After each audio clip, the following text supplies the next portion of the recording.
Hola, ¿qué tal? Bienvenido, bienvenida a esta nueva entrega de Emprego en Galicia. Esta vez, ya lo estás viendo, en formato webinar y bajo el título Mentalidad de cambio, herramienta de transformación desde la dignidad.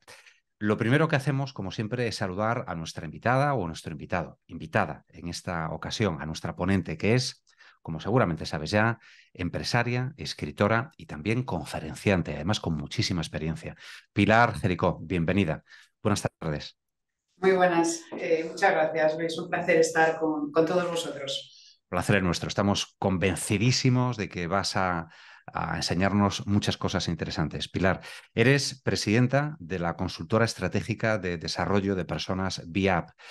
Y me gustaría preguntarte antes de entrar en el terreno que hoy nos ocupa, desde VIAP, ¿qué servicios prestáis a las empresas, a las organizaciones en general y a cuántas empresas en concreto calculas que habéis ayudado hasta este momento? Bueno, en día lo que hacemos es ayudar en el desarrollo del liderazgo, en el desarrollo de ayudar en la transformación de las compañías para que tengan una mentalidad que se les prepare para el futuro. Trabajamos formación en desarrollo de liderazgo, como digo, acompañando cambios culturales y hemos trabajado pues desde que montamos la compañía hace ya más de 10 años, calculamos que con unas 400 compañías en Europa y en América también, que también estamos en América. Y en Galicia tenemos muy buenos y queridos clientes. Fabuloso. Seguro que algunos de ellos te estarán escuchando, si no, prácticamente todos. Y hay otras dos ocupaciones que además de la presidencia de esta empresa de VIAP te ocupan y te apasionan también, nos consta. La de escritora, con nada menos que 7 libros vendidos, algunos de ellos con más de 350.000 copias vendidas, que se dice pronto, y también la de conferenciante. Sobre esta faceta nos hemos quedado, Pilar, con un dato desde el año 2001, hemos anotado aquí, llevas 2.000 ponencias, que Sí. se dice pronto, 2.000, inspiradoras en 16 países diferentes. Entiendo que disfrutas sobre el escenario y yo, egoístamente, porque me apasiona la comunicación, también quiero plantearte, y estoy convencido de que a muchas de las personas que nos están viendo también le interesará saber si eso del miedo escénico se puede superar. Pilar, si quien tiene miedo escénico o por lo menos muchísimo respeto a la hora de subirse a un escenario y ofrecer una conferencia o cualquier tipo de intervención en público, podemos decirle que incluso se llega a disfrutar de esa faceta que tú tanto, digamos, practicas, ¿no? Bueno, por supuesto, el miedo se puede gestionar y se puede trabajar. Yo ha habido veces, la recuerdo perfectamente, que me he subido a escenarios, sobre todo lo recuerdo en Latinoamérica, que son escenarios a veces muy grandes, ¿no? De Sí. 2.000, 3.000 personas, ¿no? Donde es inmenso. Y, y es verdad que todos sentimos un poquito a veces de miedo y es bueno sentirlo, ¿eh? Que sentir ese pellizco en el estómago es bueno, pero también es bueno poder superarlo. Entonces, de algo de esto vamos a ir contando hoy, de cómo podemos superar las dificultades y las resistencias. Pero sí, además lo sabes perfectamente, Luis, que eres todo un experto en la comunicación, que al principio cuando estás frente a un micrófono cuesta, pero luego ya la práctica también ayuda. Exactamente. Es un tópico, pero que se cumple, ¿no? El práctica, práctica, práctica, y el miedo se mantiene un poquito, como dices, y hasta es bueno, pero va dejando espacio a disfrutar, ¿no? De esa actividad. Pues ahora, Pilar, que te conocemos un poquito más, vamos a abrir el tiempo para lo que es propiamente tu intervención. Vamos a encontrar en ella respuesta al menos a 3 cuestiones, a 3 preguntas. Seguro que a muchas más, pero al menos a estas 3. Primera, ¿cómo se relaciona el change mindset y la dignidad en el trabajo? ¿Cómo reducir los posibles conflictos que puedan aparecer ante puntos de vista diferentes en nuestro día a día en el trabajo? ¿Y cómo se relaciona el bienestar con la dignidad en el trabajo? A ti que nos estás viendo en directo en este momento, ya sabes que después de la intervención de Pilar Jericó vamos a abrir un turno para tus preguntas, que puedes ya dejar, empezar a plantear pues a partir de ahora mismo, o si quieres esperar un poquito, a ver cómo evoluciona la intervención de Pilar y a partir de ahí nos las dejas en el chat. Te escuchamos con total interés, somos, nada, todo oídos y adelante, Pilar, cuando quieras. Pues muchísimas gracias, Luis. Con vuestro permiso voy a compartir una pequeña presentación que he preparado para todos vosotros. Voy a ir al otro aquí. Okay. Muy bien. Perfecto. Bueno, vamos a hablar hoy de un tema, yo creo que es apasionante, que es el Change Mindset, poniendo en valor la dignidad como herramienta para la dignidad en el trabajo. Lo vamos a hacer desde una perspectiva que invito a todos vosotros que lo penséis en vuestra vida personal y en vuestra vida profesional. Al fin y al cabo estamos hablando dentro de lo que es la Consejería de Empleo y vamos a hablar de cómo podemos adaptar nuestra mentalidad para lo que es todos los cambios que vienen, conseguir trabajo, conseguir empleo, dar más empleo o mejorar nuestro trabajo que estamos haciendo actualmente. Poniendo foco en la dignidad como un valor que hay que poner encima de todo lo que vamos a ver, como vamos a ver a continuación. Entonces, bueno, me gustaría comenzar con una pequeña pregunta. Mirad, la pregunta es muy sencilla. Imagínate que estamos antes de la pandemia, que parece que la pandemia se nos borró la memoria a casi todos. Imaginemos que estamos en el 2017 y nos hacen la siguiente pregunta. Mira, en los próximos 20 años, la proporción de pobreza mundial que vive en condiciones de pobreza extrema, ¿qué opinas que es? ¿Casi se ha duplicado? ¿Se ha mantenido más o menos estable? ¿O casi se ha reducido a la mitad? ¿Qué diríamos? Pues bien, es curioso porque normalmente esta es una encuesta que se hizo en aquel entonces, hace no mucho, en el 2017, y es curioso el nivel de respuestas. La mayor parte de las personas opinan o que se ha mantenido más o menos estable o que ha aumentado considerablemente. Y esta no es la respuesta correcta. La respuesta correcta es que si tomamos perspectiva, vemos que la pobreza casi se ha reducido a la mitad desde el 2017 hasta la fecha. ¿Y esto por qué es? Mirad, esto es interesante porque este estudio lo que pone de manifiesto es una condición que tenemos como humanos. Nuestra mente nos apoyamos en un cerebro, nuestra mente funciona gracias a un cerebro que lleva millones de años de evolución. Desde que somos Homo sapiens se calculan que han pasado 3,2 millones, pero desde que somos Homo sapiens. Entonces, ¿qué ocurre? Que nuestro cerebro está perfectamente cableado y preparado para ver todo lo negativo, las dificultades a las que nos enfrentamos. Viene un cambio, fíjate qué desastre, tal. Vivimos desde esa perspectiva. Tenemos una tendencia a un cierto pesimismo. Bien, es curioso porque cuando se estudia qué porcentaje de la población reconoce el dato que es la C, se habla de apenas un 3% dijo esta respuesta. Y el motivo, como digo, es por esa especie de pesimismo que nos caracteriza. Yo vivo en Washington, a caballo con España, pero ahí en Washington trabajo con multilaterales, que son el Banco Mundial, el Banco Interamericano de Desarrollo, y les hice esta pregunta: oye, ¿ya acertaron todos? ¿Y por qué? Porque trabajan en esto, obviamente. Entonces, ¿qué ocurre? Que esa tendencia al pesimismo que tenemos de manera natural todos, curiosamente, con conocimientos, somos capaces de reducirla.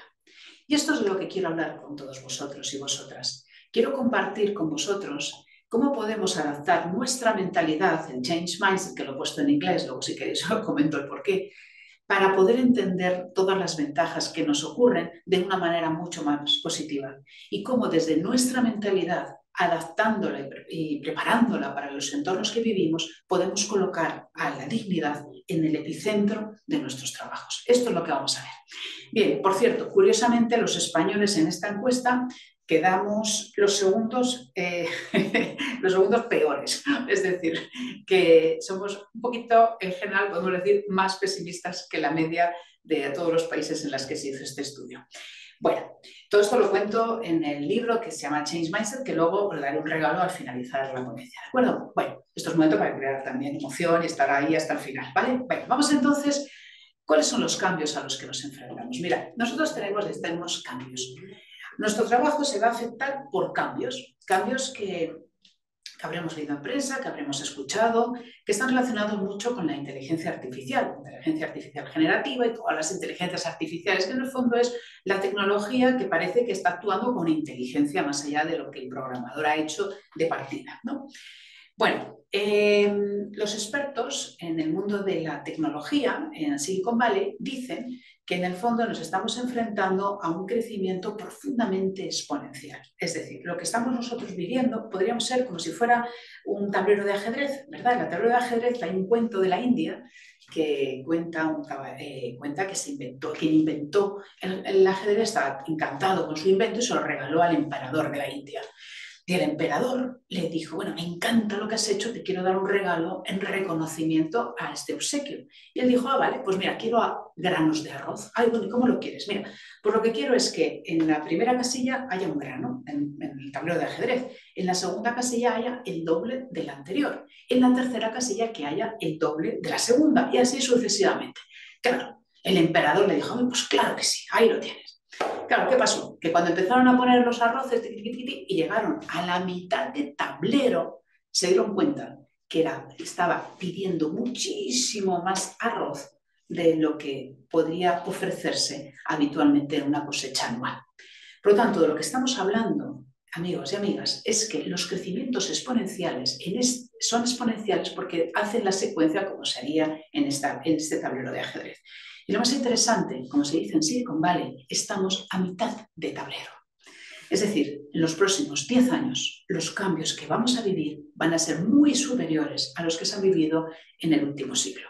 Y esto es lo que nos va a afectar, esto es lo que vamos a vivir, esto es lo que va a requerir de nosotros y de nosotras una mentalidad adaptada al cambio. Lo que va a requerir en el fondo en todo este proceso es la dignidad del ser humano, colocarla entre tanta tecnología y tanta evolución que vamos a vivir. ¿Por qué? Porque de lo que estamos hablando es que la mentalidad de cambio, change mindset, es lo que nos va a permitir afrontar con éxito todos los desafíos a los que nos vamos a ver inmersos.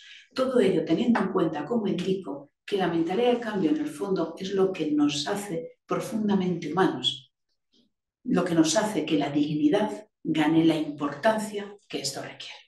Bien, esta es la parte introductoria. Y ahora decimos, bueno, ¿y ahora cómo lo hago yo? ¿Cómo lo hago yo si estoy buscando empleo? ¿Cómo lo hago yo si yo tengo un trabajo que quiero mejorar mi capacidad de hacer cosas nuevas? O si yo tengo una empresa, pequeña, grande empresa, ¿cómo lo hago? Bueno, pues yo lo que quiero presentarte a continuación es este cómo. Este cómo es un modelo muy sencillito. Es un modelo que tiene 3 fases, ¿de acuerdo? ¿Cómo yo puedo adaptar la mentalidad de cambio siguiendo esta secuencia? La primera es la intención positiva con la acción, donde la clave va a estar en una de ellas importantísima, la dignidad. Segundo, el desapego. Y tercero, la energía para el cambio. Es decir, si yo quiero entrenar mi mentalidad para dar lo mejor de mí, tengo que vivir toda esta secuencia. Primero tengo que tener claro hacia dónde quiero ir. Pero ahora os voy a explicar de qué manera, porque no es un objetivo, tal. Ahora os explico cómo. Segundo, tengo que desapegarme de aquello que no me sirve, porque no podemos hacer un mundo más digno. No podemos en nuestro trabajo intentar que aflore con fuerza la dignidad si yo no digo no a aquello que me lo resta. Y tercer punto, los cambios para ver todo esto que estamos viviendo, que va a ser apasionante, no pueden ser sostenibles en el tiempo si yo no cuido la energía que nos lleva a ello. Y ahí está el bienestar como otro de los elementos que vamos a ver. Por lo tanto, te invito a continuación a hacer un recorrido en estos 3 grandes círculos, donde vamos a centrarnos fundamentalmente en el primero, porque es el más importante bueno, los 3 son importantes, pero este es el punto de partida. Entonces vamos a empezar con él. Primero está relacionado con la intención. Mirad, este caballero que os he puesto en pantalla es Bob Chapman. Bob Chapman, yo tengo la suerte de colaborar y trabajar con él en Estados Unidos. Este caballero tiene una historia apasionante. Es uno de los grandes ejemplos de empresario que cuida la dignidad de sus profesionales. Para mí es un ejemplo. Es un ejemplo, además he tenido la suerte de estar en las fábricas, porque él, la empresa de él, con nombre impronunciable, que básicamente es Warry by Miller, este caballero son las maquinarias de las cajas, de las maquinarias que hacen las cajas de Amazon. O sea, os podéis imaginar la cantidad de industria y de producto que él tiene, ¿no? Además en distintos países, es una multinacional. Bueno, el caso es que Bob Chapman Bob Chapman pasó un momento muy crítico, como todos los empresarios, o la mayor parte de los empresarios, en la crisis del 2008. También se vivió en Estados Unidos, por supuesto la vivimos en España, la sufrimos con intensidad, y ahí lo que él tomó una decisión estratégica fue cuando la caída tuvo inmensa de todos los pedidos de producción, él lo que dijo fue, vamos a cuidar a todos los empleados, porque cada uno de nosotros en esta organización, él tiene la mirada de que es una persona valiosa, es el hijo, él dice, el hijo, el precioso, el hijo precioso, la hija preciosa de alguien, y hay que cuidarles, y hay que cuidarles desde ese papel directivo. Lo que hizo él fue hacer una revolución extraordinaria a nivel de organización para que nadie perdiera empleo. Nadie lo perdiera. Redujeron las jornadas de trabajo, se iban cambiando unos a otros los horarios de trabajo para que incluso quien tenía más escasez de dinero en casa o tenía más necesidad pudiera ganar un poquito más de dinero apoyado por todos los demás. Él se redujo el 90% de sus salarios, hizo una revolución tanto en oficinas como dentro de las fábricas y consiguió algo que fue un hito, un hito. Este hombre, esta compañía, está creciendo a doble dígito desde entonces. Está creciendo mucho más que las 500 principales empresas. Y la clave, según él, es cuidar la dignidad del ser humano. Porque él es de la opinión que las organizaciones son las auténticas agentes del cambio social. ¿Por qué? Por una razón muy sencilla, porque es donde más tiempo pasamos. Este es el caso de Bob Chapman. Tiene muchos más ejemplos de cómo cuida a las personas. Él es el que está impulsando la Academia de Liderazgo Humanista, en la que yo formo parte, pero porque quiere que llegue el humanismo, la dignidad a cada uno de los rincones del mundo. Y es una academia que agrupa a los distintos continentes, distintos países, es interesantísimo. Pues bien, ¿por qué pongo el ejemplo de Bob Chapman? Porque, mirad, cuando queramos un cambio, normalmente, yo quiero un cambio, vale, yo quiero un cambio y este es mi objetivo a donde yo quiero llegar.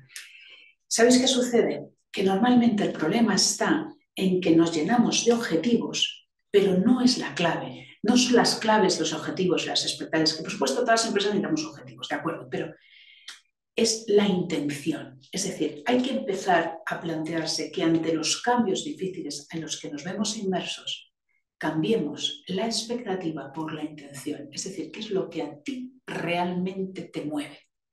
¿Qué es lo que a ti realmente te mueve? ¿Por qué hay directivos que intentan hacer determinados cambios y no tienen ese éxito? ¿Por qué? Porque lo que quieren hacer es una especie de apariencia, pero no es la verdad. Lo que mueve a las organizaciones, lo que nos mueve a las personas es cuando la intención se apoya en cuidar la dignidad del ser humano, cuando se apoya en el propósito, es cuando la gente se suma.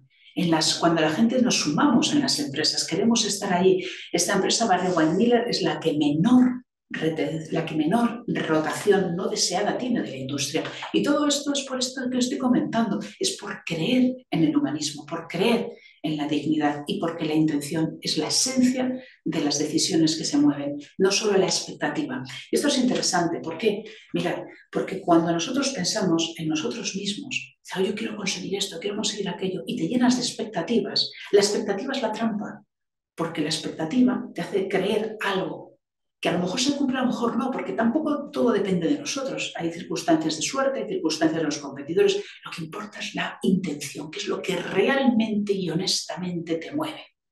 Y eso es relevante a la hora de buscar empleo, porque puede ser, no, yo por ganar dinero, todos necesitamos ganar dinero, eso es evidente, pero no trabajamos solo por dinero, trabajamos por algo más, trabajamos porque disfrutamos con lo que hacemos, porque nos gusta estar con nuestros compañeros, por ayudar a nuestra familia, a nuestros hijos, a nuestros padres, porque esa es la intención. Y eso está muy vinculado con otro elemento importantísimo.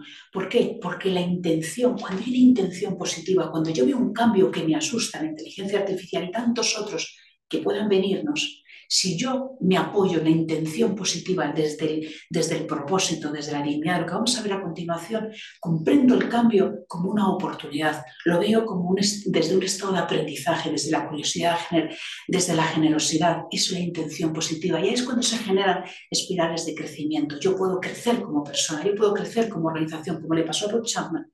Era la intención de verdad, sincera, auténtica, desde la dignidad del ser humano.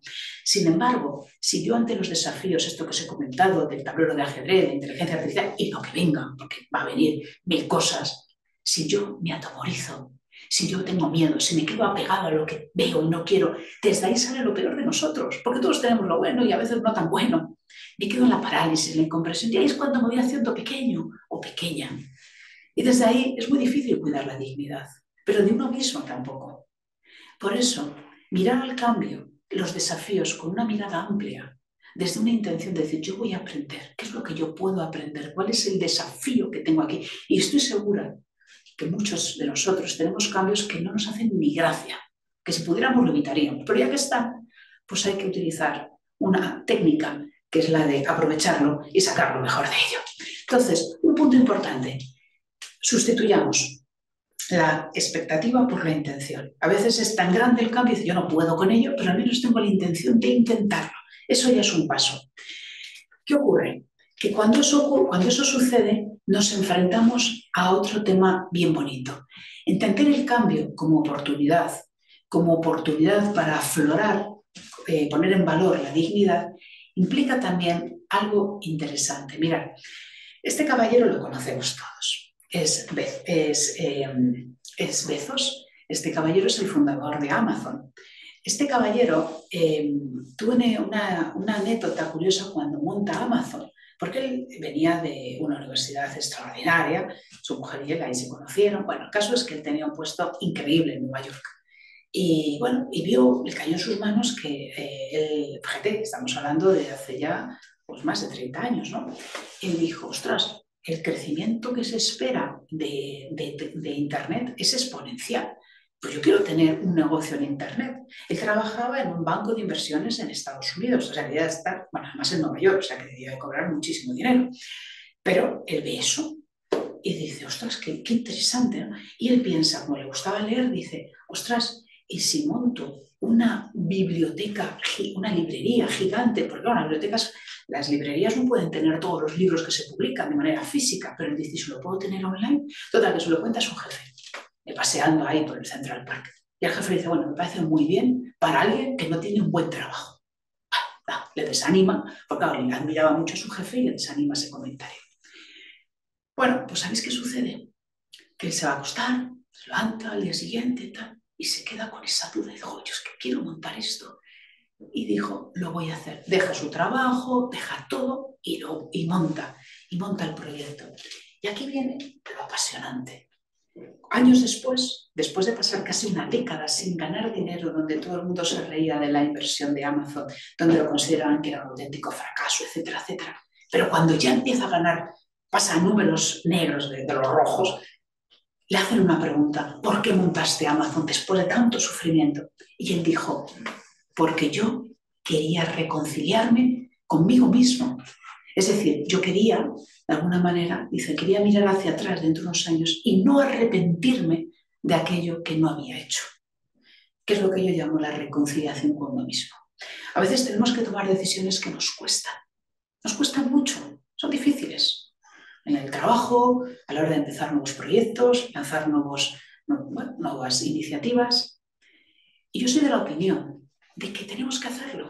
Si realmente es lo que tú crees, si está dentro de tu propósito, si crees que el día de mañana te vas a arrepentir de no hacerlo, hazlo, porque la vida se vive solo son unos días, o unos años, bueno, unos días, muy poco.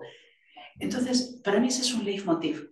Cuando nosotros nos enfrentemos a desafíos y a retos difíciles, pensemos que tenemos que estar siempre en la reconciliación con nuestro yo futuro. Y eso es un elemento de fuerza para entender que cualquier cambio es una oportunidad. Y no solo eso, sino que para todo ello, cuando nos vengan cambios difíciles, hay que utilizarlo como un reciclador emocional. Es decir, cuando te viene algo que no te hace ni gracia, utilízalo como una plataforma para ver cómo puedo yo seguir aprendiendo, qué puedo yo seguir aprendiendo de esto. Es en el fondo convertirnos en recicladores emocionales, circunstancias difíciles que pueden surgir y que yo de alguna manera las puedo aprovechar. Yo el libro algunas cositas que os estoy contando es del libro que acabo de publicar, que se llama Change Mindset. Este libro surge porque yo, aparte de dar muchas conferencias sobre esto, yo tengo una caída en un hotel, estaba sentada en una silla, se rompe tal y me clavo en el sacro. Bueno, el caso es que me rompo el sacro. Esto me pasó este verano. Imagínate, se me va todas las vacaciones al traste, ¿no? Y me acuerdo que dije, ostras, cuando hay una oportunidad, esto es una oportunidad, dolía un montón, pero bueno, con la medicación te ayudas. Y dices, ¿qué puedo hacer? ¿Qué puedo yo aprender de esto? Y es el reciclar. Y mira, y publiqué el libro, que es lo que luego os quiero compartir, como un pequeño regalo que os decía. Entonces, ¿dónde está la clave? Mirad, hay cambios que no nos hacen ni gracia, pero aprovéchalos, porque son regalos en bandejas, aunque no nos demos ni cuenta. Pero esa intención positiva que nos ha de mover, ha de entender que cualquier oportunidad es una posibilidad de reciclarlo emocionalmente. Y a lo mejor te sale un libro, te sale otra cosa, te puede salir una empresa o te puede salir un trabajo, ¿no? Entonces, todo ello, todo lo que os estoy contando, con 2 ideas más para afianzar este concepto para afianzar este concepto. Esa intención positiva, esa capacidad de reconciliarnos con nuestro yo futuro, esa capacidad que hablábamos de crear espirales de crecimiento positivas, han de anclarse en un propósito. Un propósito. ¿Para qué trabajamos? Mirad, el propósito que está relacionado con la intención, ¿de acuerdo? Son distintos, están relacionados, pero son distintos. Luego, si queréis, en preguntas lo conversamos. Mira, el propósito es esa huella que yo quiero crear, ¿de acuerdo? Es ese para qué trabajamos. Lo he mencionado antes, no trabajamos solo por dinero, trabajamos por más. Ese más es lo que nos da más energía. En la Universidad de Michigan, que hacen estudios muy interesantes de neurociencia, descubrieron algo apasionante que os quiero compartir.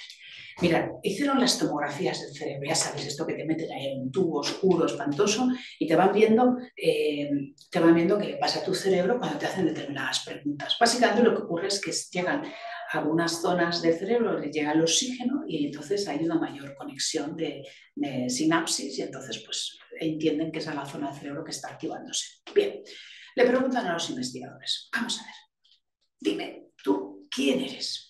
¿En dónde trabajas? Bueno, la persona, pues pienso en mí mismo, en mí misma, en dónde trabajo, etc. Bueno, y se denomina una zona roja del cerebro. Ok, normalmente está más por atrás. Vale, ahora piensa en lo que tú crees. Piensa en lo que más valoras, en lo que consideras que es más importante. Y se activa otra zona del cerebro. Pero lo apasionante es lo que descubrieron. Cuando una persona cree, piensa en sí misma y coincide lo que él hace en el mundo laboral con lo que él cree, eso se activa una zona que ahí lo tenéis, que es el color amarillo y verde, que básicamente es, en un término espantoso, es la corteza prefrontal ventromedial. Ya digo que el nombre es espantoso, pero básicamente lo que quiere decir es que cuando yo creo en lo que hago, se activa lo que está justo entre nuestras 2 cejas. Esto de aquí, que era lo que en la India se descubrió hace más de 3.000 años llamando el tercer ojo. Fíjate, esto se ha descubierto hace una década y esto lo decía ya de 3.000 años. Bueno, ¿qué pasa cuando la corteza prefrontal ventromedial, es decir, el tercer ojo para los amigos, se activa? Pues quiere decir que cuando yo creo profundamente en lo que hago, esto de aquí se nos activa. Es decir, lo que sucede es que nuestra parte del cerebro, donde está el miedo, la inseguridad, desciende la importancia porque se está activando este lugar. Cuando yo creo en lo que hago, no tengo miedo. No tengo un miedo que me paralice. Soy mucho más intuitivo, estoy mucho más ilusionado, creo en lo que hago. Por eso la intención tiene que estar muy vinculado con el propósito. Y el propósito que realmente más energía da, la intención que más intensidad, que más nos ayuda a conseguir nuestros objetivos, está relacionado precisamente con la dignidad de la que estamos hablando hoy. La dignidad, yo tuve la oportunidad de trabajar con personas de Harvard que han sido, bueno, son de las personas que están impulsando el concepto de dignidad. La dignidad es el propósito, la intención más poderosa que nos hace abordar el cambio. Mirad, la dignidad no es respeto. La dignidad es inherente a cualquier ser humano por el mero hecho de haber nacido. Todos somos dignos. Tenemos que cuidar al otro con dignidad, con una mirada de valorar a esa persona. Por el mero hecho de haber nacido. Hay comportamientos que no merecen el respeto, pero todos merecemos ser dignos. Cuidar la dignidad en el trabajo es absolutamente esencial y prioritario. Cualquier intención y cualquier propósito tiene que entrar en juego el papel de la dignidad. ¿Por qué? Porque si no, no hay equipo, no hay motivación, no hay ilusión, no hay gestión del cambio, no hay change mindset o mentalidad de cambio. Y además ocurre algo, cuando en las empresas, en las familias, en los amigos, sentimos que nos han dañado la dignidad, que no nos han cuidado como nosotros sentimos que merecemos, ocurre algo en nuestro cerebro. Hay un estudio, en este caso en la Universidad de UCLA, que investiga qué nos pasa en nuestro cerebro cuando nos hacen daño. Cuando nos hacen daño, a nivel de dignidad hablo, lo que activa en el cerebro es el mismo lugar que cuando nos dan un golpe o cuando nos damos un golpe. Es decir, es un dolor que no es físico, pero es emocional. Entornos de trabajo donde no se cuide la dignidad duelen. Relaciones, amistades, donde no se nos cuide la dignidad nos hace daño. Y eso acaba bloqueando toda nuestra capacidad creativa de dar lo mejor de nosotros mismos. Por eso es tan importante cuidar la dignidad. Por eso la dignidad ha de estar en estos tres círculos que os he explicado al principio, que estamos aquí, estamos en el primero, tiene que estar ahí dentro. Es más, los grandes conflictos, de hecho estas personas de Harvard que os he mencionado, han trabajado con entornos de dificultades y han descubierto que cuando, hasta en situaciones pues, con la guerrilla de Colombia, en Asia, en lugares realmente difíciles de guerra, cuando dos grupos completamente opuestos empezaron a hablar del daño que les habían hecho a la dignidad y cómo podían reparar la dignidad, era cuando se creaban entornos de conversación donde había posibilidades de sanar heridas. Ojalá esto, ahora en una época como la que estamos, con tantas guerras, se pueda hablar de cómo se dañan las dignidades y poder repararlo. Esto sería a nivel de las guerras, pero a nuestro efecto y a nuestro caso, cada uno de nosotros, también pensemos en ello, pensemos cómo podemos de alguna manera contribuir a que todo esto suceda. Bien, entonces, en resumen, la intención positiva ante el cambio está relacionado con reconciliarnos con nuestro yo futuro, convertirnos en un reciclador emocional, orientarnos hacia el propósito en tu trabajo, no solo ganar dinero, un propósito, cuidando siempre la dignidad de otros y también la dignidad propia.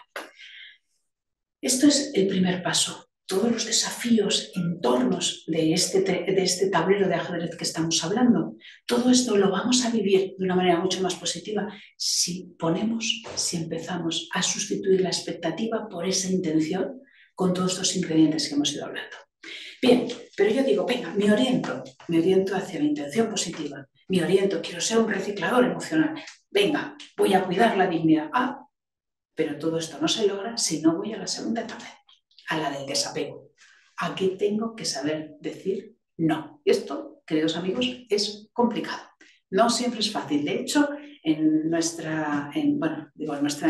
mi experiencia personal también, cuando hemos acompañado a empresas, a directivos en todo este proceso, este es el punto más complicado, el desapego. Mirad, el desapego, ¿por qué? ¿Cómo juega el desapego? Pues mirad, el desapego es aprender a decir no. Yo he estado en empresas, oye, vamos a hacer esto nuevo, pintas, nuevos mercados, nuevos bueno, todo fantástico. Pero ¿sabéis qué sucede?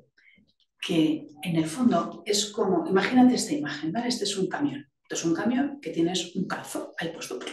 Entonces tú dices, venga, vamos a hacer esto, aquello. Vas empujando el camión, venga. Pero tiene un calzo puesto. Pues eso son aquellas cosas que nos apegamos y que nos impiden movernos. Y es una metáfora muy buena, porque así funcionan los calzos. Mira, los calzos pesan como en torno a 5 kilos, más o menos, pueden llegar a 10 kilos. Y son capaces de parar hasta un camión de 31 toneladas. Es decir, son 4.000 veces más pequeños, pero son capaces de paralizar.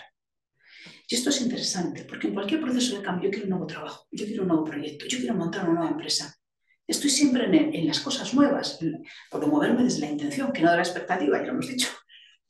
Pero como no me quita aquello que me lastra, no lo voy a conseguir. Y el desapego tiene 3 niveles. El nivel emocional, donde están las emociones, donde ya podéis imaginaros, aquí tenemos la más importante que vamos a ver a continuación, que es el miedo. Segundo, también tenemos las resistencias mentales. Y tercero, tenemos los viejos hábitos. Y todo esto nos hace que nos frenan nuestros proyectos, nos impidan poder dar lo mejor de nosotros. Entonces vamos a ver qué podemos hacer. Mira, lo primero que hay que hacer es conocerlo.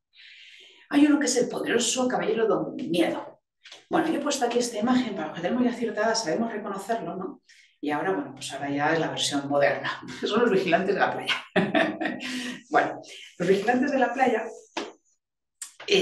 la zona del cerebro donde está constantemente ahí revisando qué sucede en nuestra vida es la amígdala. La amígdala es donde se registran las emociones básicas y, por supuesto, el miedo.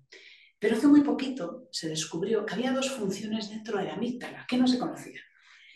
Y una de ellas es, yo le he llamado la de los vigilantes de la playa. Los vigilantes de la playa es porque están constantemente analizando qué ocurre en nuestro entorno. Y son los que están viendo todos los miedos del mundo, los que registran el miedo, y están en ese formato. Y esto es inconsciente. Es decir, nuestra mente, de manera inconsciente, nuestra amígdala, está como vigilante de la playa. Imagínate ese vigilante que está viendo a ver quién es ese que está nadando haciendo el tonto para ir a salvarlo o que tiene un problema.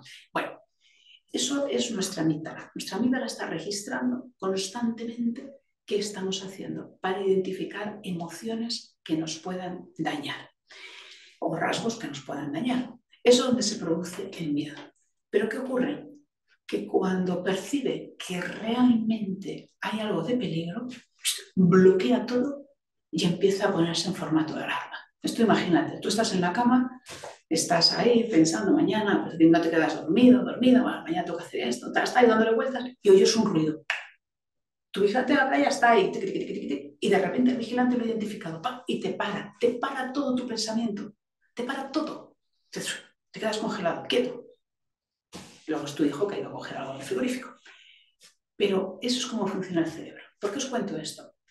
Porque nuestro miedo está constantemente activo, está siempre activado. Nuestro miedo, la amígdala, donde está el miedo, siempre está escaneando, está en un escaneo constante.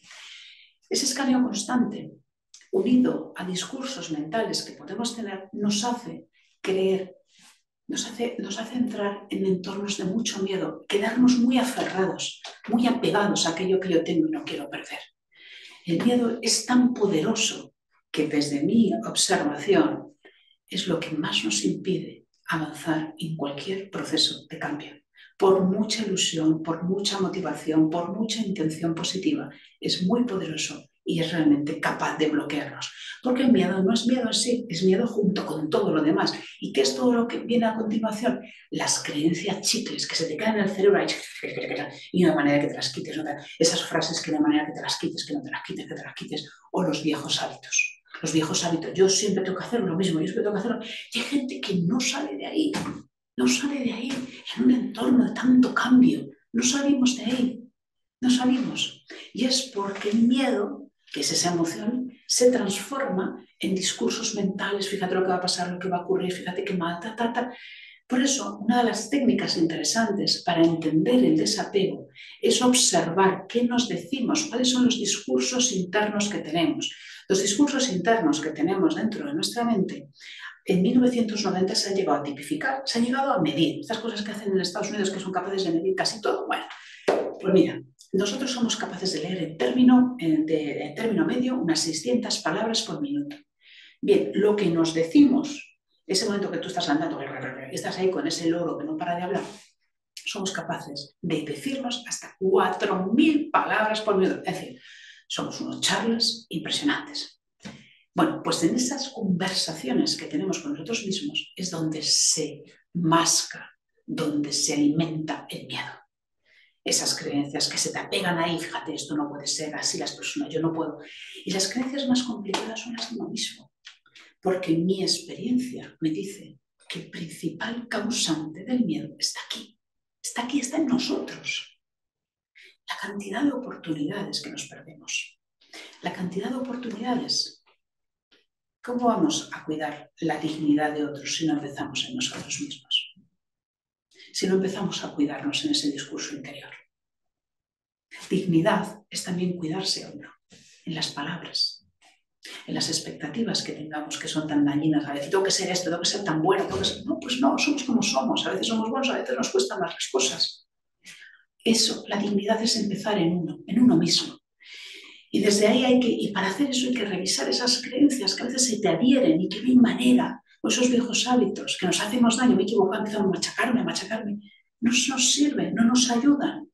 Por ello, luego hay creencias que son más grandes, que son compartidas, ¿no? Este caballero se pensó durante años que las personas no éramos capaces de correr más de una milla a un tiempo determinado. Y es curioso porque él fue capaz de romper esa creencia colectiva. Y a partir de aquel día, todos los demás corredores fueron capaces de superarlo. Es decir, hay creencias que son colectivas, que son también creencias chicles.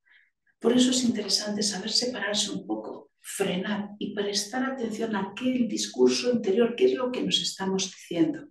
Porque viene del miedo, mucho de ello viene del miedo, pero luego nosotros tenemos la capacidad de revisarlo. Por eso el desapego consiste en saber qué es lo que... saber decir no a aquello que no nos sirve. A veces nos da un vértigo tremendo, pero imaginemos si estuviéramos siempre con estos ordenadores. Crecer significa saber decir no. Significa, a veces es difícil crecer, a veces es difícil cambiar. Claro que lo es y es duro. Pero, queridos amigos y amigas, es más difícil estar en un sitio en el que no quieres estar. Eso es más doloroso.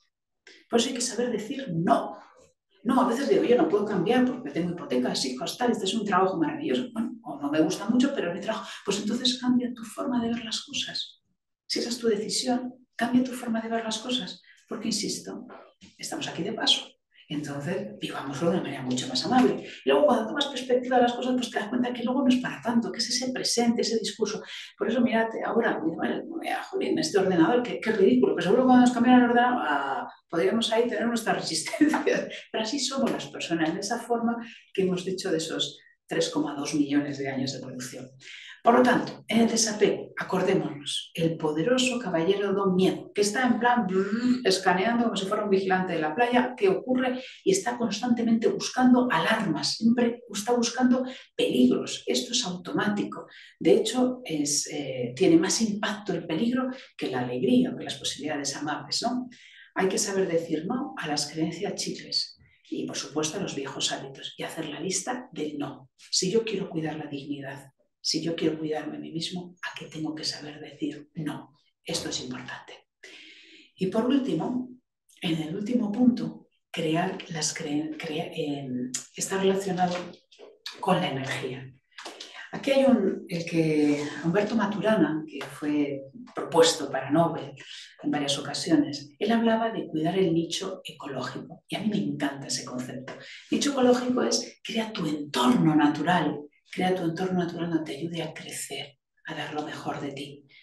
Te ayude a crecer, pero que también te cuide.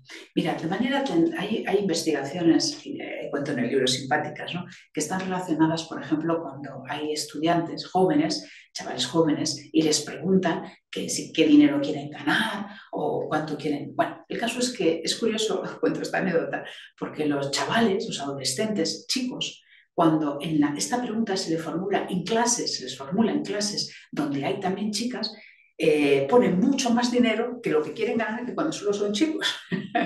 Es curioso porque de manera innata es como que tenemos que demostrar a otros que, bueno, que somos valiosos, y las mujeres también lo nuestro, ¿no? Entonces, claro, de manera natural estamos compitiendo. Somos competidores natos. De hecho, hay un autor maravilloso, Sapolsky, que habla de que incluso nuestros ojos están preparados para estar en la competición. Somos capaces de ver los colores a nivel de contraste. Como se dice, el objetivo de la cebra es saber salir con vida porque vaya más deprisa, no que el león o que la leona, sino que otra cebra. En fin, así somos. Pero lo interesante es que eso nos reta, y está bien, pero necesitamos que nos cuiden. Siempre se habla en las empresas, no, cuidado, hay que retar objetivos, desafíos, pero también Porque cuidarnos significa cuidar nuestra dignidad, cuidarnos a nosotros mismos. Cuidarnos no solo está relacionado con la salud física, saber comer, deporte, dormir, bueno, todo esto que ya sabemos, sino también con qué consumimos, qué tipo de información también consumimos. Yo he conocido personas que están constantemente ahí con los temas de redes sociales, que está muy bien, pero el problema es que su mente no para, no para. Y está además en un humor tremendo porque está siempre enfadado, tal. Hay que también saber decir qué estoy yo alimentando a mi mente, con qué herramientas estoy alimentando a mi mente. Por eso, cuidar la dignidad también es saber protegerse. Y protegerse significa protegerse de ciertas informaciones que sabemos que están, pero que yo a lo mejor no puedo hacer nada y me daña. Hay que parar, hay que saber parar. Y esto nuestros hijos, los jóvenes, yo tengo un niño pequeño todavía, gracias, pero nuestros jóvenes lo tienen más complicado que lo que tuvimos nosotros. Están mucho más expuestos con las redes sociales. Por eso yo creo que es muy importante conversaciones, empezar a educarles desde esa mirada de saber cuidarse desde todas las dimensiones. Y coraje. La energía se alimenta del coraje. El coraje en el discurso interior. Coraje no solo atrevernos a hacer cosas, sino un coraje más silencioso. Un coraje del discurso interior que yo mencionaba antes. Hay un cuento precioso, que es un cuento budista, que van dos maestros budistas, son dos estudiantes budistas, podemos decir, y van a un templo y tienen que andar muchas horas. Y al medio del camino se encuentra una viejecita, una señora que quiere cruzar un río y no puede, la pobrecilla, porque es mayor y no puede. Entonces uno de los monjes budistas se ofrece a ayudarla y le invita, la agarra, le coge en brazos y cruza con ella el río, la dejan al otro lado y regresan. Y siguen andando. Y al cabo de un par de horas, el otro monje, que ha visto todo esto, claro, le dice: cuando lleguemos al monasterio, voy a avisar a nuestro superior que usted ha tocado a una mujer. Y él, el que lo ha hecho, le responde: ¿pero sabes cuál es la diferencia entre tú y yo? Dice: ¿cuál? Dice: la diferencia es que yo he dejado a la mujer hace 2 horas y tú llevas 2 horas con la mujer en tu cabeza. A mí esto me parece muy bonito, este ejemplo, este cuento, porque yo creo que refleja el coraje. El coraje no solo es atrevernos a hacer cosas difíciles, que por supuesto.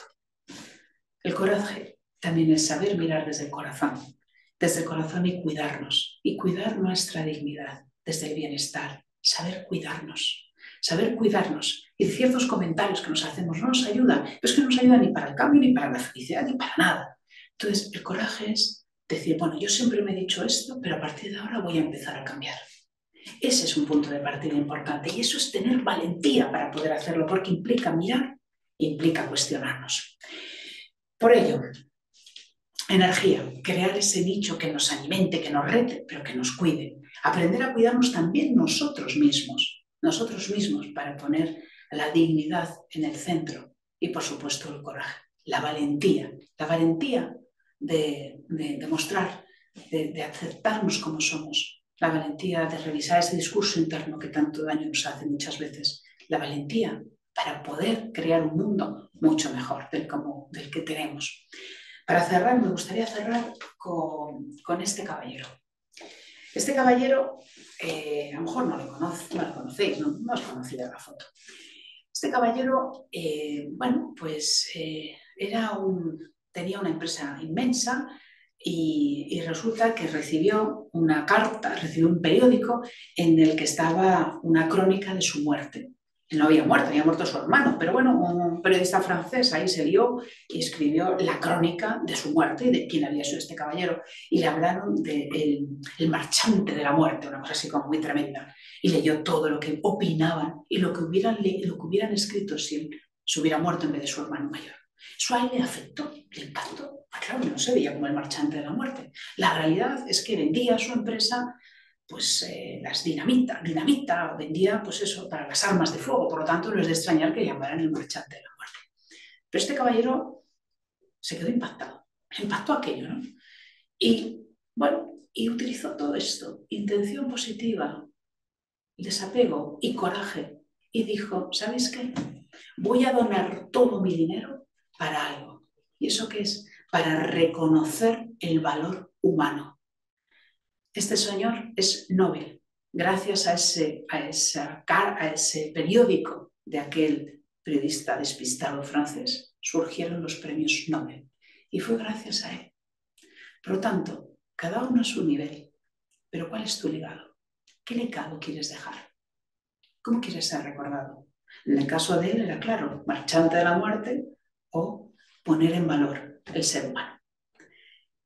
Por eso yo creo que el desafío que tenemos todos en este entorno es poner en valor la dignidad humana. Y este es algo realmente que vale la pena. Por último, el regalo que os he comentado. Os he contado cosas, mirad, aquí os dejo un QR, este es el libro que publiqué hace 2 semanas, o hace 2 semanas, el 12 de octubre.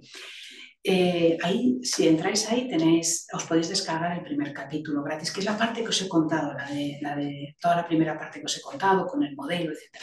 Bueno, está ahí, que lo he preparado para hoy, para quien quiera leer y adentrarse un poquito más en ello. Muchísimas gracias a todos vosotros y nada, y ahora abierta a cualquier pregunta o duda que pueda surgir. Muchas gracias. Fantástico, fantástico, Pilar.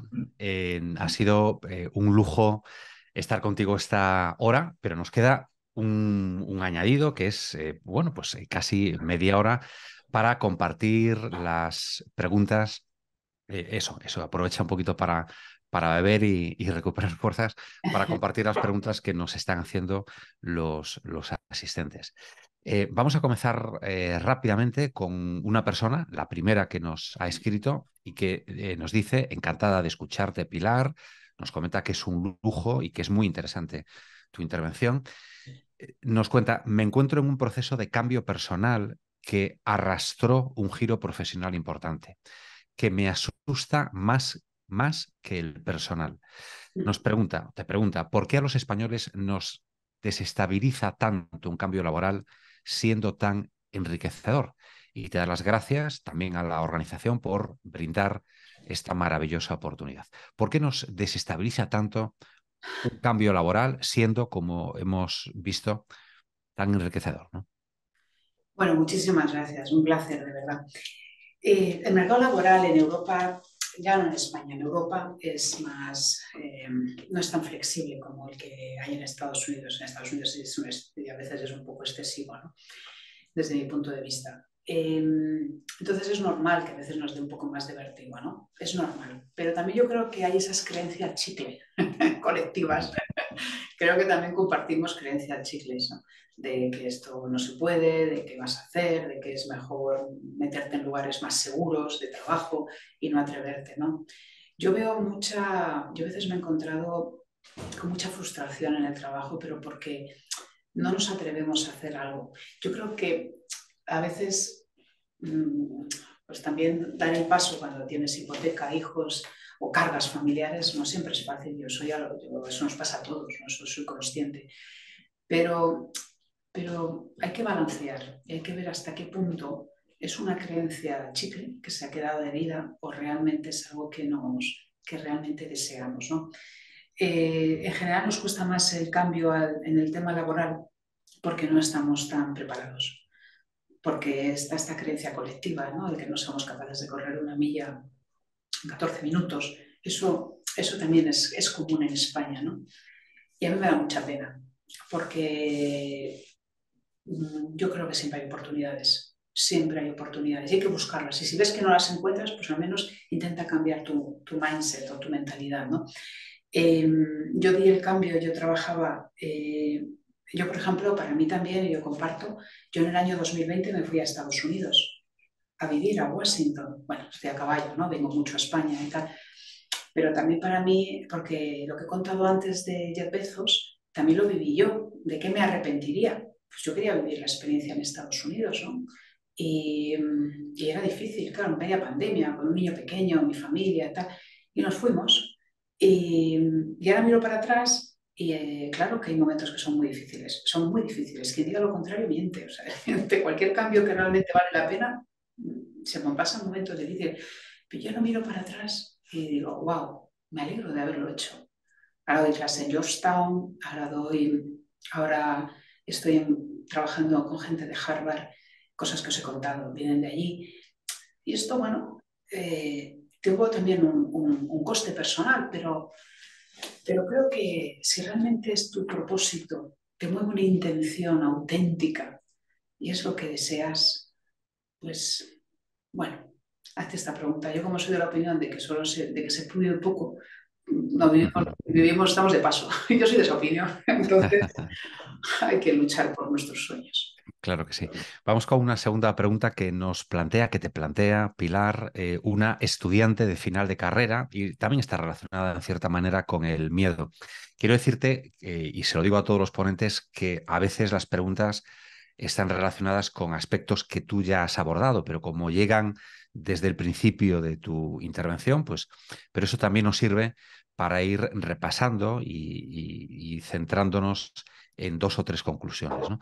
Sobre el miedo, dice, me siento infinitamente motivada por el mundo laboral y a la vez con un vértigo enorme por lo desconocido.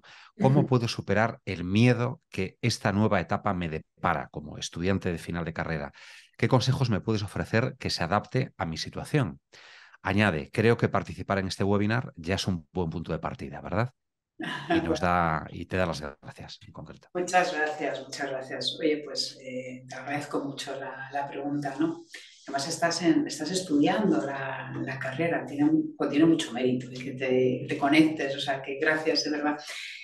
Mira, yo pienso en mí de cuando estaba en la carrera y estaba muerta de miedo. O sea, yo no tenía ninguna vocación. De hecho, estudié la carrera de empresariales, se llamaba entonces empresariales, a de ahora, sin ningún tipo de vocación, porque, bueno, la encontré en quinto. En quinto sí que me enamoré, en cuarto y quinto ya me enamoré de la carrera.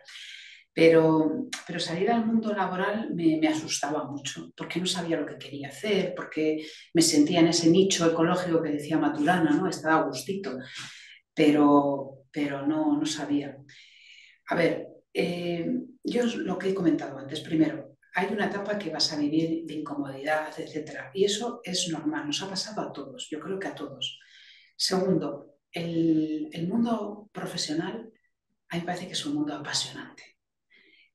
La universidad es interesante, es divertida, es vibrante, pero no es tan real como el mundo profesional, digamos.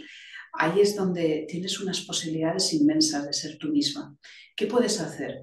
Prueba y error. No te castigues si te equivocas. Yo cambié de trabajo 3 o 4 veces al principio, a pesar de que me dieron un trabajo, un contrato de por vida, de estos, de indefinidos, que todo el mundo me decía que se estaba loca y que lo quería dejar. Y me metí otro que era una beca o que me pagaban una tercera parte, pero yo quería lo. Entonces, te diría, con criterio, con sentido común, con saber qué es lo que tú puedes aprender y no tener miedo a equivocarte. Es decir, el primer trabajo a lo mejor no es el que te vas, no es el importante, ni el segundo ni el tercero, a lo mejor es el quinto o el sexto, pero siempre esté en un lugar en el que puedas aprender, aprender, aprender. A veces aprender conocimientos técnicos, a veces son aprender de personas que admiras, pero siempre estate en un lugar ese nicho que decía, que te rete y que te cuide. Y no tengas miedo al error. Es un mundo apasionante. Y si es por dudas de la vocación también se encuentra o no se encuentra, pero no parece que un día, tengo vocación. No, yo creo que también vamos descubriéndola. Date el permiso a descubrir, date el permiso a jugar, que al final emprender, como los que somos emprendedores y empresarios, nos hemos dado el permiso de intentarlo, hemos fracasado, yo he fracasado con empresas, las he vuelto a montar y es así, esa es la vida. Entonces, es un entorno maravilloso en el que atrévete. Todo se transforma y precisamente la tercera pregunta va sobre eso, ¿no? Nos piden, Pilar, si puedes compartir con todos nosotros algún ejemplo de transformación personal desde la dignidad. Eh, desde la dignidad. Bueno, mira, yo cuando monté la empresa, no esta, hace ya la primera, que es el origen de esta, de VIAP, pero yo esta noté hace, sí, tenía 29 años, y hace algunos, tenía 29 años. Y había dejado No, miento, había vivido un despido, porque fue la época de despidos en la consultoría y despidieron a toda el área de desarrollo de negocio, nos sacaron a todos. Y entonces yo en un año viví un despido, viví una ruina económica y un divorcio, todo junto a los 29. Y ahí todo se concentró. Y entonces, bueno, yo lo que hice fue, quería montar una empresa, dije, este era mi objetivo, mi sueño, tal, y las cosas no me salían ni por asomo. Y no llegaba a fin de mes y tuve que pedir un poco de dinero a mi madre y tal, bueno, en fin, situaciones difíciles. Ahora, y la dignidad también se daña, porque cuando no tienes trabajo, cuando las cosas cuando no llegas a fin de mes, la dignidad tuya personal también se daña. Ostras, me habré equivocado, o sea, tu autoestima se ve afectada también, ¿no? Entonces, bueno, yo había publicado el libro de gestión del talento, que lo publiqué con veintitantos, había estado ya por Latinoamérica dando vueltas, dando conferencias y tal, pero en aquel entonces las cosas no salían. Y lo que me pareció muy bonito fue una frase que me dijo una persona que me dijo algo que no es nada científico, ¿eh? Esto no es ciencia en absoluto, pero fue algo que a mí me ayudó, una creencia chicle positiva. Y fue que me dijo, lo que entregues al universo, a la vida, al trabajo, lo que quieras, luego te lo devuelve. Y dije, wow, yo creía en eso, entonces me dejé la piel, empecé a trabajar y al final, mira, con confianza, con ilusión, iban los clientes, me cerraban mil puertas, pues yo abría mil una y ta, ta.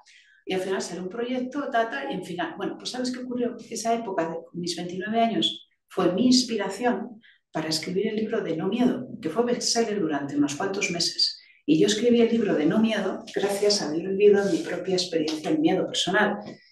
Y al final el miedo te hace perder dignidad. Dignidad de uno, no perderla, pero dignidad nunca la perdemos. La percepción de valía personal. Por eso digo de ser recicladores. Algo coge una oportunidad que no parece que encaje y aprovechala para algo que incluso te pueda sorprender. La dignidad, de nuevo, ¿no? Esa palabra, ese concepto tan clave en tu intervención y también en las preguntas de nuestros espectadores y de nuestras espectadoras.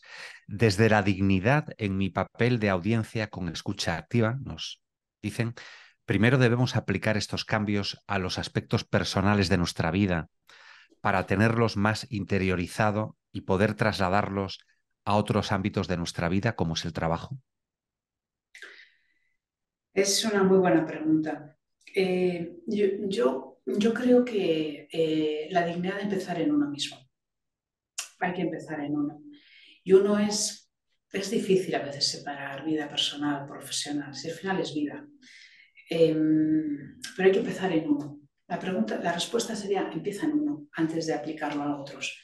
Y uno significa no solo en el plano profesional, sino también en el plano personal. Yo he visto en mi empresa, hemos pasado por directivos que han pasado en nuestros talleres de desarrollo de liderazgo, que era, se supone que era el mundo profesional, y luego me decían, oye, me ha venido fenomenal para resolver un conflicto con mi mujer o con mi hijo. Tal.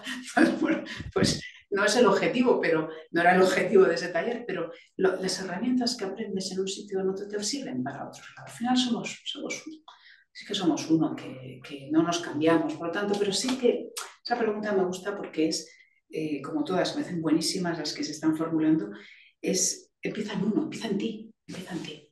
Y luego ya para aplicar a terceros.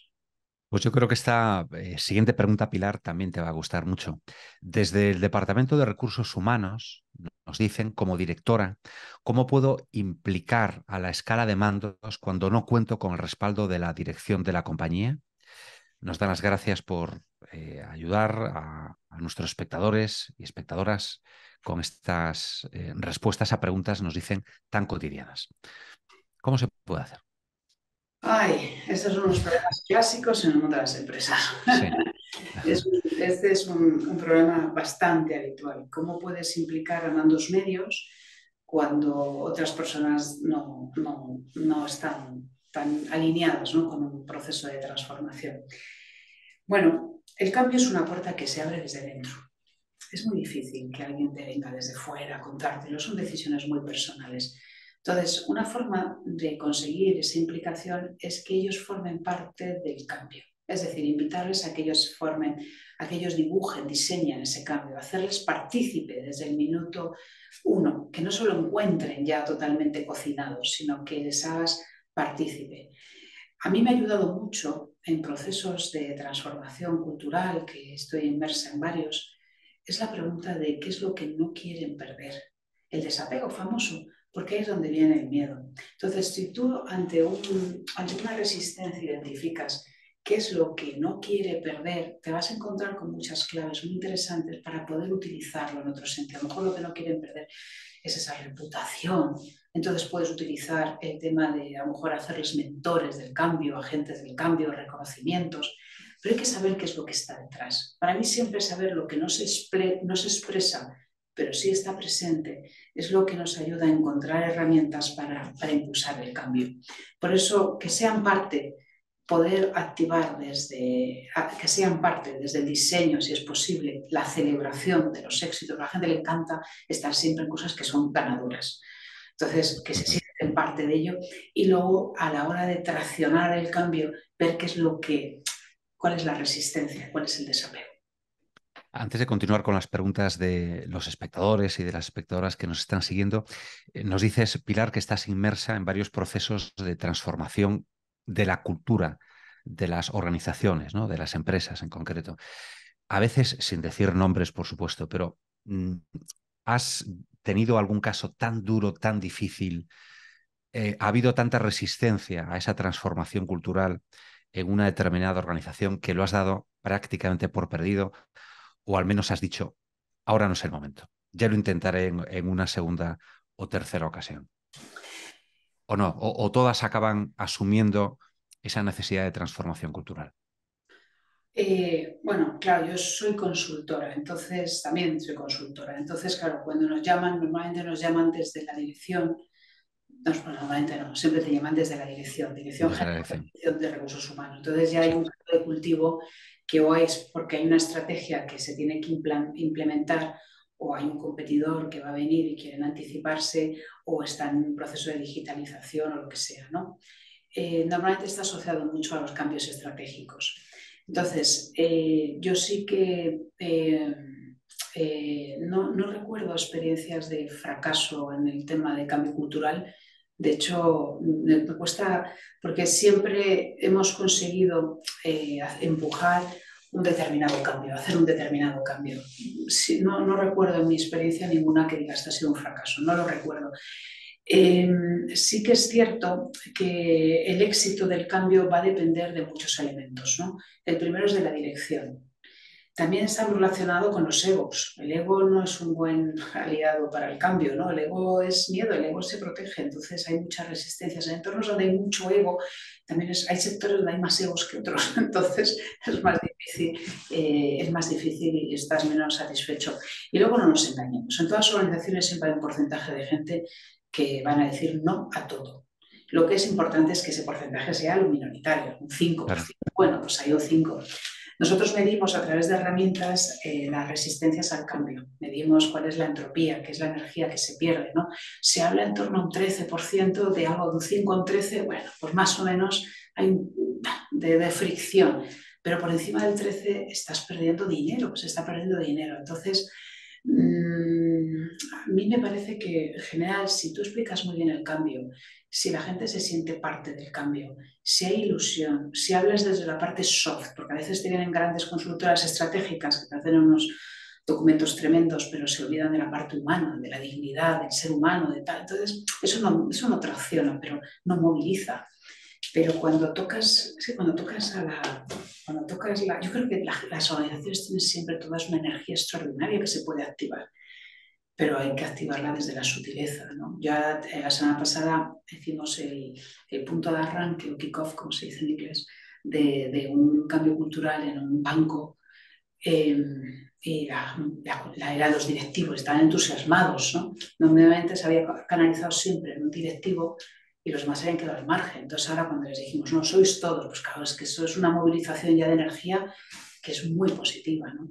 Entonces yo creo que, no, yo no recuerdo, no sé si es que Bien. tengo memoria selectiva, Que pero eso también puede pasar, ¿no? Pero bueno, nos queda esa idea que siempre hay un 5, un 10% sin llegar a ese 13, ¿no? Exacto. A partir del cual habría que preocuparse en serio, pero siempre hay una parte afortunadamente residual en toda organización que se resiste pues tradicionalmente a este cambio y a cualquier otro, ¿no? Que se les pueda ofrecer.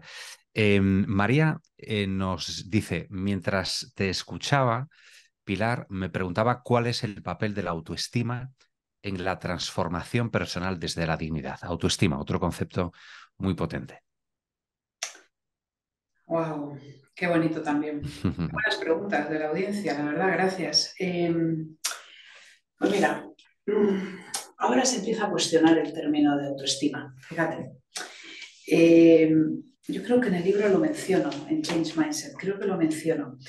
Eh, Se empieza a cuestionar, porque a veces en pro de la autoestima, a ver, la cuestionar en el sentido de que puede llegar a caer a veces en actitudes un poco narcisistas, ¿no? De yo, de autoestima, ¿no?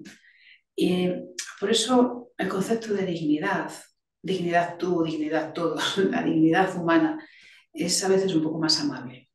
La autoestima, si la entendemos como cuidar nuestra dignidad, reconocerla, reconocer nuestro valor, es absolutamente esencial en un proceso de transformación. Es esencial. Si no, no hay ninguna posibilidad de cambio. Porque el cambio no se produce con personas que no se sienten importantes. Las personas te seguirán, pero no es un cambio real. Es, no sé. Entonces, eso es lo apasionante de entendido la autoestima desde ese lugar, que digo que a veces se puede caer en el otro concepto, Sí. mm, es ponerme en valor, cuidarme, valorar mi dignidad y la dignidad de otros. Desde ahí es fundamental. Por eso digo que eso está en esos círculos, está en la intención, en el comienzo de todo. Exacto. Vamos a introducir el factor generacional y a ocuparnos y preocuparnos también, si es el caso, de la gente más joven, ¿no? Un padre o una madre, no lo sé, dice, qué maravilla escucharte, Pilar, necesito que me ayudes a que mis hijos abracen la incertidumbre y que puedan enfrentarse a la vida sin generarles miedos. Les ha tocado vivir en una sociedad muy exigente y cambiante y viven rodeados de un nivel de exigencia enorme. Tengo miedo a que tiren la toalla antes de intentarlo. La verdad que menudo mundo, ¿no? A pesar de ese gráfico con el que iniciabas tu presentación, el que nos mostraba la reducción de la pobreza, son tiempos que en principio, bueno, pueden provocar miedo, ¿no? Sí, son más A quien complicados. nace en este mundo tan complicado. Sí, yo creo que son más difíciles, honestamente, y no creo que sea por el pesimismo que yo mencionaba al principio. Yo creo que Mm. realmente son mucho más complicados y hay una explicación de base es la tecnología. La tecnología nos ha ayudado a mejorar nuestra calidad de vida, pero también nos ha introducido unas variables más complejas, sobre todo a los más jóvenes, ¿no? Con temas de problemas en la atención, del pensamiento crítico, etcétera, ¿no? Mira, yo creo que a nuestros hijos la mejor manera de enseñarles es a través de nuestro propio ejemplo. Eh, Nuestros hijos nos van a observar constantemente y luego nuestros hijos, ellos van a tener también su propio destino. Nosotros podemos ayudarles, pero ellos van a tener, ellos escogen también su destino, ¿no? Pero yo como madre de un nene de 7 años, eh, lo que yo siempre presto atención es qué ejemplo puedo darle. Y, por ejemplo, un tema importante en el cambio es aceptar el fracaso y hablar de los errores. Hablar de los errores y de qué has aprendido. Yo a mi hijo, siempre que viene a casa, cuando del cole y tal, siempre le hago la misma pregunta, ¿no? ¿Qué has aprendido hoy nuevo? ¿Qué has aprendido? Aparte de lo que has pasado y tal, pero además es varón el chico, entonces tampoco es que hable no es como las niñas, que es más normal, ¿no? Eh, pero es que has aprendido, todos nos equivocamos, y hay una palabra que es muy poderosa, que esto es de Carol Dweck, que es la frase de el todavía no lo sabes, pero puedes aprender.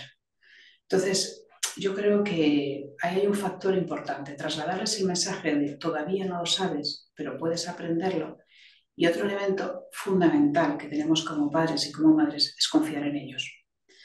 Confiar en ellos. Porque estoy segura que nuestros padres tuvieron también vértigo mirándonos a nosotros. Y aquí estamos.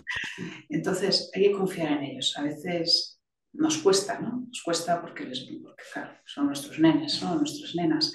Nos cuesta. Pero, ejemplo, hablar del error en casa. Esto me salió mal, pero aprendí esto. El todavía no lo sabes, pero puedes aprenderlo. Y confío en ti y aceptar que se van a equivocar. Y se van a equivocarse y se van a dar a veces le dan algún golpe por el camino, en alguna equivocación que se... Pero es que es parte de la vida, también lo hicimos nosotros, ¿no? Entonces, confiar en nuestros hijos. Desde luego. Una mujer emprendedora nos dice que desde su experiencia, te aseguro, Pilar, que muchas veces me supera el miedo. Hay que ver las veces que aparece la palabra miedo, Sí. o algún sinónimo en esta jornada. Y no siempre se puede decir que no. ¿Me podrías facilitar, bajando un poquito a lo concreto, recursos, libros o alguna práctica para profundizar un poco más en este aspecto, desde la dignidad y el ansiado autocuidado? Gracias. Bueno, el libro que hablo del miedo es el de No Miedo. El Change Mindset también hablo del miedo. Bueno, lo que os he contado, un poco en plan umbral, esto para los que somos de cierta edad lo pillamos, si somos muy jóvenes, ¿no? Hablar de los libros. Luego tengo un podcast también que está en Spotify que se llama No Miedo, o sea, herramientas que además son gratuitas, ¿no? Y lo que os he enseñado de la primera parte del capítulo. Yo trabajo mucho el miedo desde, publiqué en el 2006, os contaba que había sido con 29 cuando tuve aquello, entonces, por unos años después sí yo publiqué el libro. Y he trabajado mucho el miedo. Mira, algunas claves rápidas. Una, relativizar. Relativizar. Técnica 10-10-10. Esto ya lo cuento en algún sitio, lo he contado. Cuando tengas que tomar una decisión, pasará por el filtro 10 minutos, 10 meses, 10 años. Cuando tengas que tomar una decisión, ¿qué pasará si tomo esta decisión? ¿Qué pasará dentro de 10 minutos, dentro de 10 meses, dentro de 10 años? Y lo que te das cuenta es que la mayor parte de las cosas no pasa nada. Entonces, el miedo, de hecho, el miedo en nuestra mente, en estos estudios curiosos que hacen en Estados Unidos cuando lo tipifican, descubren que el miedo que nosotros tenemos en nuestra mente, solo el 8% de nuestros miedos son reales, el 92% son miedos inventados. Miedos inventados que vienen de este discurso interior que he contado yo. Entonces, la mayor parte de los miedos a los que vivimos no son reales. O si son reales, sabremos salir de ellos. Por lo tanto, bueno, primero relativizar. Segundo, el nicho ecológico famoso. Rodéate de amigos con los que te ríes, de ti misma. No son amigos y amigas que a ver quién ha hecho esto, quién es más importante, que eso es un aburrimiento que está muy bien para animarte, ¿no? Pero el que te va a ayudar para superar el miedo es otro tipo de conversaciones. Son conversaciones asociadas al sentido del humor, a reírse de uno mismo. Sé que somos muy torpes todos, sé que todos tenemos nuestra parte de torpeza. Entonces, en el fondo, relativizar también. Luego, rodéate de personas o utiliza herramientas que te inspiren, que te inspiren. Momentos de dificultad. Yo, por ejemplo, a eso me pasaba, sobre todo hace años, ¿no? Cuando me enfrentaba a públicos que eran muy complicados para mí y tal, y me ponía música, y tenía canales de música de Spotify, ¿no? Estilo música de marcha, mucha marcha. Sí. Entonces iba ya a la reunión, yo con mi música y tal. Entonces, es que juegues tú también con tus emociones. El miedo lo vas a tener siempre, está ahí, está en la amígdala y está muy bien, porque si no, no estaríamos ahí como especie. O sea, que está muy bien tenerlo, pero que no le des tanta importancia. Sí que tengo miedo. Bueno, pues sí, tenemos miedo, todos tenemos miedo. Pero juega con él, que no sea tan grande. O sea, pues céntrate más en lo que te divierte, en el propósito, en la intención, en todo esto que he ido contando. Eso es lo que nos hace ¡wow! Venga, porque al final, si son 2 días, hay que disfrutarlo. Eso desde luego, hay que disfrutar siempre que se pueda. Precisamente sobre la intención y el propósito que acabas de recordar, nos plantean una pregunta, George, en concreto. ¿Qué diferencia hay entre estos dos conceptos? Intención y propósito. Muy bien. La intención es Mira, la intención, fíjate, voy a confesar algo. Cuando yo empecé a escribir Change Mindset, la mentalidad, este libro, que lo he puesto en inglés, por cierto, que no, ahora lo cuento, porque el libro ha salido en Estados Unidos, ha salido en varios países a la vez, está en Amazon, por eso lo puse en inglés, porque es como el idioma universal, va a salir en inglés también. Bueno, Pero la palabra mindset es mentalidad, que es más poderosa que la mentalidad, porque solo es mental. El mindset es como la predisposición. Entonces, dentro de esa predisposición, cuando empiezas a diseccionar de qué depende esa predisposición, yo he puesto este círculo, ¿no? Hay muchas más cosas más que no quiero entretenerme porque ya vamos mal de tiempo. Pero cuando yo hablo del propósito, la intención, al final la intención, esto es un concepto que es budista, tiene más de 3000 años. Y es apasionante, porque cuando tú quieres cambiar algo en ti, tienes que empezar con la intención. No puedes empezar con la expectativa. La expectativa está hacia afuera, hacia lo que tú deseas. Y la intención está hacia adentro. La intención es un movimiento que puede ser microscópico, es la intención de hacer algo bonito. En cambio, el propósito está más elaborado. El propósito es un proceso que se basa en esa intención, pero está mucho más elaborado, piensa en la huella, tal, y son cosas más elaboradas.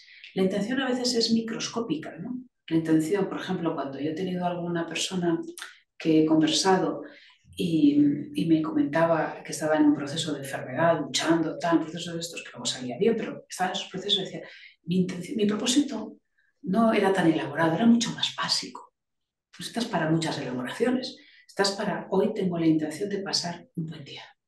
Esa es mi intención. Un día, hoy este día, mañana ya veremos, pero esta es mi intención. Entonces la intención es mucho más sencillo, es más simple. Pero es que ese es el principal movimiento. Es un movimiento como de una pluma que cae, la energía de esa plumita que cae, ¿no? Cuando la tiras. Eso es lo que moviliza.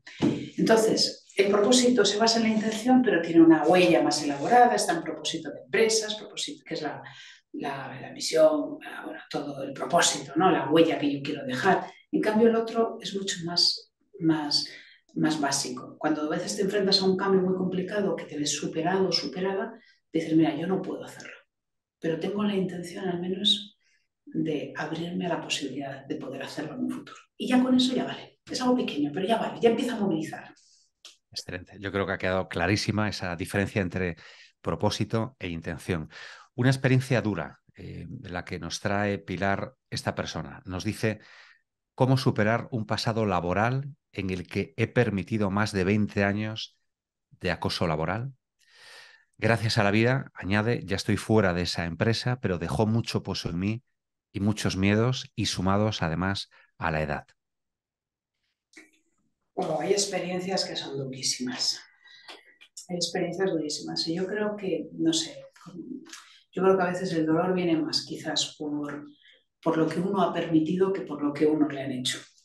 A veces es más el machaque que sentimos hacia haber permitido que nos hayan acosado en este caso que por el hecho en sí, ¿no? Yo tengo la experiencia y la observación de que el dolor es más hacia uno mismo muchas veces, ¿no? Aunque el otro haya sido quien lo haya hecho y tal, pero es cómo he sido capaz, cómo he tragado esos 20 años que mencionas. Mira, yo la conclusión que saco ante las circunstancias que son complicadas es que hay que aprender a perdonarse. Hay que aprender a perdonarse. Ya no digo perdonar al otro, es que perdonarse a uno de haber aguantado eso. Y eso nos lleva a que a veces hay que tener una mirada un poco más de trascendencia. Yo soy una persona que tengo una mirada un poco más de trascendencia ante las cosas, ¿no? Sobre todo en situaciones duras, ¿no? Entonces, por ejemplo, yo perdí a mi padre, ¿no? Teniendo 20 años, y a mí me costó muchos años esto, ¿no? Eh, y entonces luego también me dio pie a a otro libro de héroes cotidianos, pero cuando miras hacia atrás en situaciones difíciles, es como que ya que lo has vivido, ¿qué has podido aprender? ¿Qué es lo que te ha permitido? Y al final hay un psicólogo maravilloso, el padre de la hipnosis, que dice, siempre es tiempo para tener una infancia feliz. Siempre estamos a tiempo de haber tenido una infancia feliz. ¿Por qué? Porque al igual que la percepción es selectiva, la memoria también es selectiva y también depende de nosotros empezar a transitarla, empezar a mirarla con un modo más amable. Si nos quedamos ahí, fue por algo también. No supongo que nadie nos obligó, fue por algo, porque nos permitía llegar a fin de mes, por lo que fuese. Pero empezar a perdonarse y a empezar a reconstruir internamente ese discurso interior hacia el pasado que nos sea más saludable en nuestro presente. Porque el estar machacándonos diariamente no es un recurso realmente válido. Claro, hay que saber perdonar y perdonarse también a uno mismo. Hay dos preguntas que te voy a plantear en una, porque en ambas las personas que las plantean, Pablo y Alberto, incluyen la edad que tienen, como si eso, o si efectivamente eso influye o no en la respuesta que les puedas dar, ¿no? Pablo nos escribe desde Argentina, además. Dice que es un placer escucharte, Pilar, y aprender. ¿Cuestan más los cambios a los 50 años en el ámbito laboral? ¿La fuerza mental es la misma? Y Alberto nos dice que tiene casi 60 años y en los últimos ha tenido que trabajar por proyectos, alternando trabajos temporales con largos periodos inactivos no remunerados. Es una situación que acaba agotando, sobre todo cuando te haces cargo de tu propia familia, lo cual lleva mucho tiempo. A veces quieres dar un giro hacia algo estable, incluso cambiando la actividad profesional a la que estás acostumbrado, pero le cuesta localizar su propósito, que como dices sería lo que le movería a encontrar la mejor solución a su situación. Y nos añade, más que una pregunta, es una reflexión. Cualquier observación tuya será de enorme interés. Bueno, muchas gracias.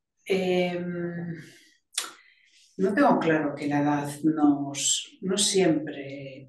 A ver, yo creo que no tiene tanto que ver con la edad, sino con las responsabilidades que tenemos, que lógicamente vienen acompañadas de la edad, ¿no? Con personas con 50 años pueden tener niños pequeños o niños ya muy mayores, o hijos ya mayores, que ya no tengan esa necesidad económica, que puedan valerse. Bueno, en nuestros países es difícil. La verdad es que seguimos ayuda acompañando a nuestros hijos más jóvenes, ¿no? Sí. Con el paro juvenil que hay. Pero eh, yo creo que no podemos llegar a la edad de los 50, los 60, sin haber entrenado el Change Minds. El Change Minds, la mentalidad de cambio hay que estar entrenándola, porque nunca sabes lo que te va a pasar, nunca sabes. O sea, estás hoy arriba y mañana puedes estar abajo. Entonces, yo creo que hay que no enfrentarnos a la edad con el vértigo de decir, bueno, ya no voy a estar más preparado, no hay que estar preparado. Es como si fuéramos corredores de toda la vida, ¿no? No corriendo maratones, pero sí sprints. O sea, hay que estar practicando la mentalidad para cambio, ¿no? Yo creo que hay que hacerlo. Y el tema de cuando uno está en situaciones muy complicadas, el propósito no siempre está vinculado a ese sueño que yo puedo tener, que a veces no puedo conseguir. Imaginemos, yo quería haber trabajado, supongamos, una persona dice, yo quiero haber trabajado en, no sé, en la NASA, supongamos, ¿no? Y ya tengo una edad que no voy a entrar. Bueno, es verdad, bueno, es que eso es real, es que es verdad, no siempre vamos a cumplir nuestros sueños, que eso es de común, es sentido común. Claro. Pero lo que es importante es diseccionar el asunto. Yo te diría, ¿qué es lo que esta persona que hace esas reflexiones, antes de tener las cargas que todos tenemos a determinadas edades, cuál era ese sueño que tú tenías? Y desde ahí utiliza, por ejemplo, el que dice la NASA. De hecho, la NASA porque fue un caso que me contó alguien, ¿no? Pues a mí es que me gustaba mucho la astronomía, ¿vale? ¿Te gusta la astronomía? Yo quería trabajar en ello. Bueno, pues no he podido porque es por circunstancias. Pero entonces, en el mundo lo que hacía esta persona era estudiaba, le gustaba leer en sus ratos libres temas de astronomía y esa mirada más holística que lleva la astronomía, cuando contaba los temas en el mundo de la empresa, siempre le daba esa mirada holística, ¿no? Entonces, no trabajaba en ese propósito que hubiera querido tener, pero sí que había rescatado de esa afición y de ese sueño algo que podía llevar a su día a día. Entonces, yo creo que hay dos cosas cuando uno está en situaciones de empleo un poco más complicadas, en momentos difíciles. Yo creo que, yo soy de la opinión que cuando uno le encanta estar en los árboles, ahí estamos arriba, pero cuando nos caemos, recojamos las manzanas que están en el suelo. Cuando hay momentos que no nos están saliendo las cosas y tenemos más tiempo, a lo mejor es momento para estar con nuestra familia. Es momento para poder estar aprendiendo otras cosas que a lo mejor no podíamos tener. Hay que confiar, ¿no? Confiar, pero no quedarnos cruzados de brazos, sino seguir aprendiendo. Y el propósito es rescata aquello que en algún momento te pudo haber movido y aunque no lo podamos hacer porque ya a determinadas edades es difícil reinventarse completamente, no es imposible, pero es difícil, rescátalo y de ahí qué puedes aplicar. ¿Cuál era ese sueño que tenías adolescente? ¿Quién es esa persona que a ti te inspira? Y a mí me gustaría haber sido, imagínate, conferenciante profesional. Bueno, a lo mejor pues, te puede ser difícil dar conferencias, pero puedes estar en asociaciones, en colegios, participando, ¿no? Entonces, yo creo que los sueños son faros, pero tampoco vamos a conseguir todos, ni muchísimo menos. Pero están bien, ahí son faros que nos pueden iluminar y dar pistas, ¿no? Pero insisto, la mirada es hacia adentro, que es esa intención, ese propósito, y desgránalo para ver qué puedes utilizar ahora. Pues hablando de iluminación, muchísimas gracias, Pilar Jericó, por habernos iluminado y por habernos dado muchísimas pistas para cambiar nuestra mentalidad, ¿no? Esa mentalidad de cambio en 3 fases de la que nos has hablado en estos 90 minutos que hemos estado juntos, esa intención positiva como primera fase, con el papel tan importante que adjudica siempre a la dignidad en todo el proceso, pero de una forma concreta ya desde este primer paso, al desapego y también a esa energía a la que has hecho referencia, ¿no? Una energía para el cambio. He notado muchas frases que yo creo que me voy a llevar, si no para siempre, que me van a acompañar, durante mucho, mucho tiempo, años posiblemente. Me ha gustado el momento en el que has dicho que la expectativa es una trampa, es la trampa, y que lo que importa realmente es la intención, que es lo que realmente nos mueve. Y también yo creo que me voy a quedar, insisto, posiblemente para siempre con la idea de que hay que aprender a perdonarse. Hay que aprender a perdonarse. No seremos astronautas como a veces soñamos de pequeños o de adolescentes, pero sí podemos recuperar de alguna manera ese viejo sueño, que yo nunca he tenido, ¿eh? Nunca he querido ser astronauta, pero he tenido otros que, que a partir de ahora voy a aplicar. Muchísimas gracias, Pilar Jerico, de verdad, ha sido un placer enorme. Muchas gracias. Gracias. Muchas gracias a todos. Gracias, Luis. Y gracias a todos vosotros y a todas vosotras por habernos acompañado en una nueva entrega de Emprego en Galicia. Volvemos muy pronto, de verdad. Hasta pronto. Adiós.